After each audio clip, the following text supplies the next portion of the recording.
राजा विक्रमादित्य के शासनकाल में एक किला अपनी खूबसूरती के साथ साथ अपनी खौफनाक कहानियों के लिए भी मशहूर था। इस किले की सुरक्षा एक खतरनाक राक्षस करता था, जिसका सिर इंसान का, शरीर शेर का और पूंछ बिच्छू जैसी थी। लेकिन इसके अलावा किले के अंदर एक और राज था। एक बेहिसाब खजाना छुपा हुआ था, जिसके बारे में सिर्फ कुछ चुनिंदा लोग ही जानते थे। एक दिन राजा के जंगल में एक खुफिया समूह दाखिल हुआ। ये लोग आम नहीं थे, बल्कि खजाने के खतरनाक चोरों का समूह था। इनके सरदार काला नाग एक चालाक और निर्दयी चोर थे, जिन्होंने अपनी पूरी जिंदगी खजाने चुराने में बिता दी थी। काला नाग और उसकी गैंग को किले के खजाने के बारे में पता चला और उन्होंने इसे चुराने का प्लान बना लिया। काला नाग ने अपनी गैंग के सभी लोगों को इकट्ठा किया और बोला, भाइयों, आज रात हम किले का खजाना लूटेंगे, लेकिन हमें बहुत होशियार रहना होगा। वहां एक राक्षस है जो किसी को भी जिंदा नहीं छोड़ता। चोरों में से एक लंगड़ा रामलाल बोला, सरदार, अगर वह राक्षस सचमुच इतना खतरनाक है तो हम उसे कैसे हरा पाएंगे? काला नाग मुस्कुराया और बोला, तुम लोग अपनी चतुराई का इस्तेमाल करो और सही समय पर भागने की कला सीखो। अगर सब कुछ ठीक रहा तो हम खजाना ले लेंगे और राजा के साम्राज्य में हम सभी अमीर बन जाएंगे।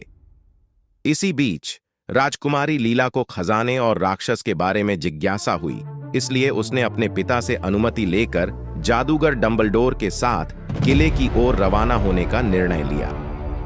राजा विक्रमादित्य ने उसे चेतावनी दी कि किले में जाना खतरनाक हो सकता है, लेकिन लीला के दृढ़ संकल्प को देखते हुए उन्होंने अनुमति दे दी। जैसे ही लीला और डंबलडोर किले में पहुंचे, उन्होंने महसूस किया कि वहां किसी और के कदमों के निशान भी हैं। जादूगर डंबलडोर ने हैरान होकर कहा, लगता है हम अकेले नहीं हैं। लीला ने कहा, यह जरूर चोरों का समूह है जो खजाने पर नजर रखे हुए है। हमें बहुत होशियार रहना होगा। किले के बड़े हॉल में पहुंचते ही चोरों का समूह, लीला, जादूगर डंबलडोर और राक्षस सभी आमने सामने आ गए।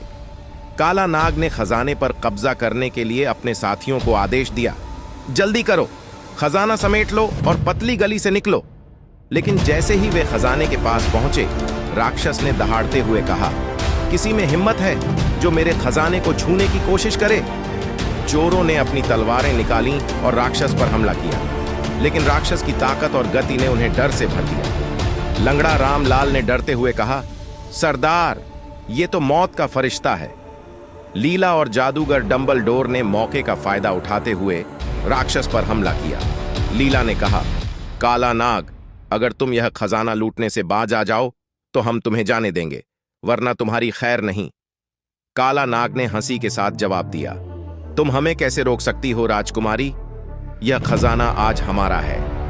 अब एक तरफ लीला और जादूगर डंबलडोर थे और दूसरी तरफ चोरों की गैंग और राक्षस। लीला ने जादूगर को इशारा किया और डंबलडोर ने अपना जादुई मंत्र पढ़ा। एक रोशनी का गोला राक्षस की आंखों पर पड़ा और उसे कुछ समय के लिए अंधा कर दिया। उसी समय लीला ने अपनी तलवार निकाली और राक्षस पर वार किया। काला नाग और उसकी गैंग लीला और डंबलडोर को देखकर घबराए, लेकिन काला नाग ने हार मानने से इनकार कर दिया और बोला, मैं तुम सबको खत्म करके ही यहां से जाऊंगा। लीला और राक्षस के बीच भयंकर युद्ध जारी रहा। आखिरकार जादूगर डंबलडोर ने अपने आखिरी मंत्र से राक्षस को जंजीरों में बांध दिया और लीला ने अपनी तलवार से उसे खत्म कर दिया। जैसे ही राक्षस समाप्त हुआ, किले में सभी ने राहत की सांस ली। काला नाग और उसकी गैंग को पकड़ लिया गया और राजा के दरबार में पेश किया गया। राजा विक्रमादित्य ने काला नाग से कहा, तुम्हारा लालच और चोरी की आदत तुम्हें तबाह कर गई और अब तुम्हें अपने किए की सजा मिलेगी।